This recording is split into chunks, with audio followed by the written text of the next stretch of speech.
Буга чейин мыйзам менен бир чектөө жок болчу. Ошон үчүн уранга жанагы изилдөөгө, чалгындоого уруксат беришкен. Андан кийин аны балансын тактагандан кийин, анан кийин мындай иштетүүгө, разработкага беришмек да. Ошого жете элек болчу. Ошого жете электе эл чуу көтөрүп, коомчулук, активисттер жогорку деңгээлге чейин көтөрүлдү, президенттин рулуна чейин. Бул бир жагынан жакшы нерсе, коомчулуктун мамлекетте болуп аткан ишти контролдо тур эмес болуп аткан иштерди.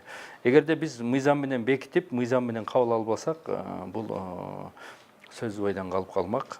Кийин эртең 20-жылы биздин созубуз бүтүп, жаңы созуп келмек.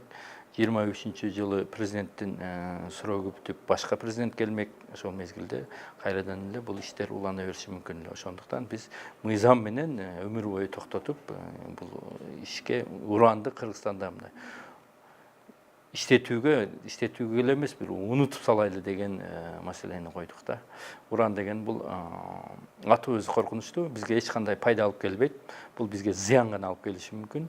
Биздин имижге, мамлекеттин, Кыргызстанга келген туристтердин потогуна аябай тоскоол болушу мүмкүн. Ошол эле мезгилде экологиялык таза биздин продуктыларыбызга аябай терс таасирин тийгизиши мүмкүн эле. Бул эми ал кишинин өзүнүн көз карашы. Ал киши дагы бир өзүнүн мындай жөйлүү себептер менен айтып атышы мүмкүн.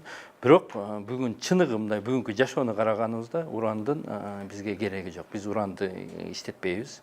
Биз атомный бомбаларды жасабайбыз. Биз ошол эле мезгилде атомный станцияларыбыз жок.